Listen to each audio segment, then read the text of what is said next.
At talagang pinanindigan na ng pamilyang Marcos ang kanilang pagpunta sa concert ng Coldplay. Ayon nga sa mga netizens ay tila hindi nahihiya si PBBM na gumamit ng presidential chopper makapunta lamang sa konsyerto na ito. Dahil dyan sa mga bumabatikos kay PBBM at sa pamilyang Marcos ay nagbigay ng pahayag ang PCO. Statement of MJ Nelson Morales, Presidential Security Command Commander. Yesterday, the Philippine Arena experienced an unprecedented influx of 40,000 individuals eagerly attending a concert, resulting in unforeseen traffic complications along the route.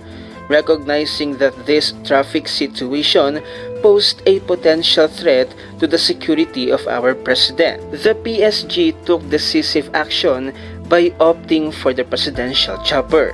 This decision not only ensured the safety of our leader, but also exemplified our commitment to prioritizing security in the face of unexpected challenges. Your continued understanding and support for these measures are crucial in maintaining the safety and well-being of our nation's leadership. At sinagot naman ito ng isang certified DDS. At ang sabi ni Ate Joey DeVive, alam niyo po kasi, ang kinakasama ng loob ng mga tao ay yung eagerness ng presidente sa pagdalo sa mga leisure activities rather than other national concerns that will make his people feel comforted and looked after. Doon talaga nang gagaling yung galit ng tao at hindi dahil lang sa gumamit ng chopper o hindi. Chopper being used in a non-official function is scratching the surface. Ang tunay na hugot ng galit ay yung insensitivity sa danas ng normal na Pilipino. Binabayo na ang Mindanao. Nasa concert ka pa? Kagaya ko na galing Ortigas tapos naipit sa traffic sa NLEX habang nako. Natapos mabalitaan ko na lang, andyan ka din pala. Buti na lang di ako sa kotse. Syemps, di ko naman ini-expect na may paki si Bongbong Marcos sa ko. Gusto ko lang magkasama niya at ng Jebs sa isang post. So yun na nga mga kasweet, talagang pinanindigan na ng Malacanang ang paggamit ng presidential chopper ni PBBM sa pagpunta doon sa concert ng Coldplay. At makalipas nga ang ilang araw matapos ang konsyerto at nasalanta nga ang Davao, maski ang Davao de Oro o nasawi doon sa landslide ay no show pa rin ang ating PBBM. Mabuti na lamang at naandun si Vice President Sara at nakiramay. Panoorin natin ang video na ito.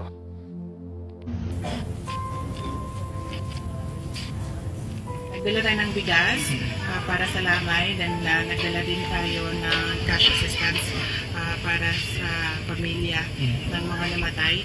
Complementary tayo sa tulong na ibinigay ng local government ng Kayo sa mga relatives ng mga namatay. Supplementary and complementary din tayo sa tulong ng kasi nasa government hospital sila. So, kung ano yung mga kulang, pwedeng punuan ng Office of the Vice President Davao Satellite Office. Ang unang-una talaga na advice natin sa mga tao kapag malakas ang ulan ay preemptive evacuation kung nandoon sila sa hazard-prone areas. So, yun yung unang-unang advice natin. Di kasagad. At sundin nila kung ano yung instructions ng local disaster risk reduction and management response teams nila kung nasaan yung mga evacuation centers nila. And third is yung ating municipal disaster risk reduction and management council. Dapat meron silang mapping ng mga areas na likely bumabaha at nagla-landslide kapag malakas ang kapag dumadating na yung report kung nasaan yung area at ilan yung mga affected families, nagbibigay ng relief operations ang Office of the Vice President Davao Satellite Office, and yes, apektado din even doon sa Davao City, meron ding namatay dahil sa landslide. So, ganito dapat responde agad, bibisita agad sa mga nasalanta ng kung anumang kalamidad.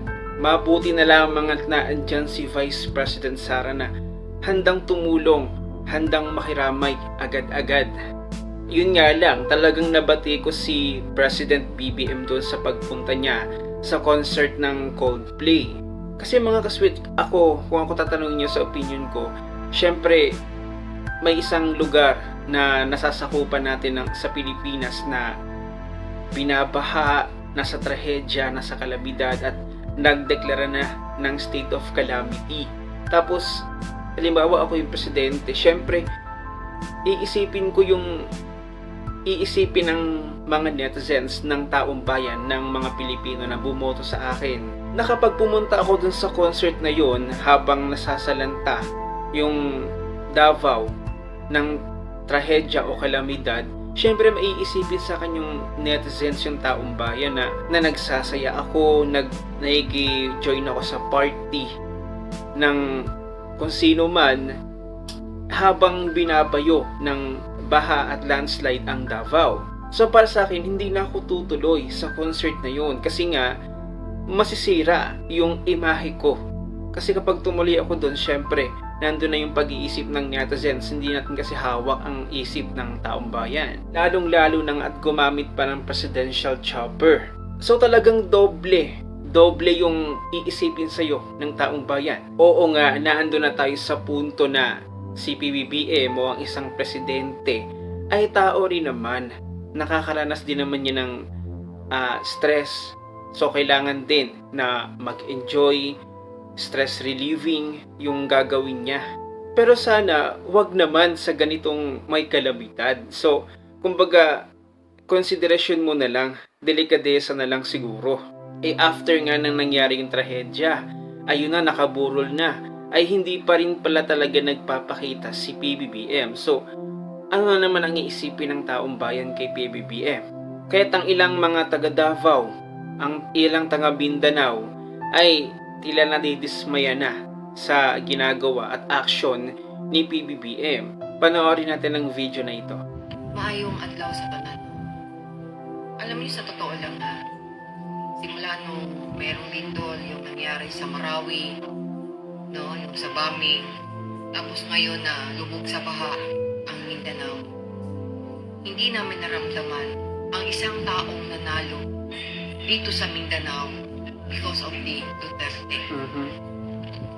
Alam niyo, sa totoo lang, no, ang Pangulo kasi is parang tatay ng bawat Pilipino. Tama. Kaya hindi niyo masisisi sa mga panahon na ganito, namimiss ng bawat Pilipino ang isang tatay Bicol. Ang dating Duterte. No? Na kahit sa Bicol, hindi niya naman talaga ano yun, Oo, no? Pero binisita siya niya. doon Mm-mm. upang tulungan Naalala ko yun. ang kanyang mga anak. Binisita niya yung Bicol. Nung sa Marawi, nandun siya. No? Ulitin ko, no? Naalala nyo nung binati ko siya na hindi siya umattend ng isang, hindi ko alam kung anong isang event, pero nandun pala sa Marawi si Tatay Digong, sinasamahan ang mga kasundaluhan upang samahan sa pagkikipaggera nila nung time na inano ng mga terorista ang Marawi. Si Tatay Digong kasi yung tipong mamimiss, no, na kung meron Sobra. mga nasasawin, mga pulisan, mga army, siya mismo sa kanyang presensya, pupunta siya. As you remember, alam sa totoo lang, no, kung hindi si Tatay Digong yung presidente natin sa pandemic, na masyadong reklamador pa, Oo. hindi ko alam kung ano nang nangyari sa atin. Pero si Tatay, despite sa kanyang edad, makita natin yung kanyang kasipagan. No wonder na number 1 siya ngayon sa senatorial, no, sa bagong survey nito. Because, no, maka-hire man kayo ng isang high-paid experts at actor like Antonio Trillanes, mga high-paid at actors din.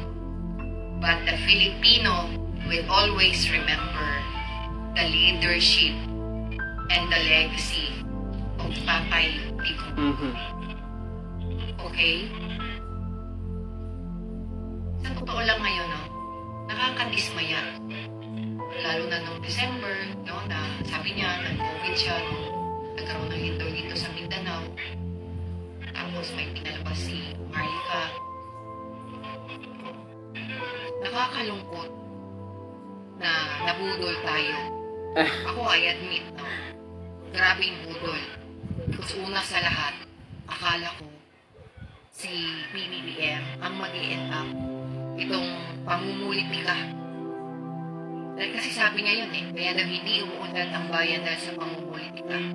Tapos ngayon, anong ginagawa niyo? Sa tao lang. Okay? Ngayon po, ako po ay nanawagan. Mr. President Marcos, nanalo ka po dito sa Mindanao. Pati ba po ba kami ginamit niyo rin? No? After sa lahat ng mga ginawa ni Romualdez sa mga Duterte, no?